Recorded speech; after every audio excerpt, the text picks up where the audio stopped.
Hey guys, carrot పచ్చడి ఎప్పుడైనా try చేశారా? సో చేసేద్దామా?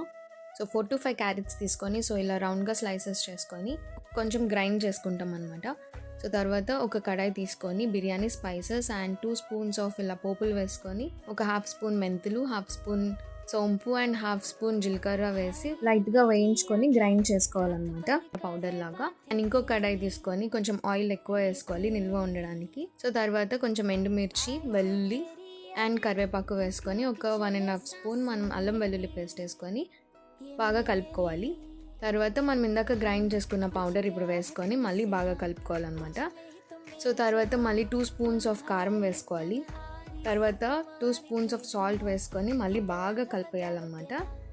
తర్వాత ఇదంతా కలుపుకున్న తర్వాత మనం ఇందాకలా గ్రైండ్ చేసుకున్న క్యారెట్ అంతా కూడా ఇలా కలిపేసుకోవాలి. కాకపోతే కొంచెం ఆయిల్ ఎక్కువ వేసుకుంటే మనకి నిల్వ ఉంటుందన్నమాట. సో తర్వాత అంతా అయిన తర్వాత 2 స్పూన్స్ ఆఫ్ లెమన్ జ్యూస్ వేస్తే మన క్యారెట్ పచ్చడి రెడీ అయిపోతుంది అనమాట. సో ఎవరికైతే క్యారెట్స్ అంటే ఇష్టం ఉండదో ఇలా చేసుకొని తింటే సూపర్గా ఉంటుంది. సో లాస్ట్లో ఇది ఇంపార్టెంట్ కదా బిగులు. సో ఆబ్వియస్లీ ఇది అనేది చాలా టేస్టీగా ఉంటుంది కాబట్టి మా మమ్మీ గోరుముద్దలు పెట్టేశారు. సో మీరు కూడా ట్రై చేసేయండి.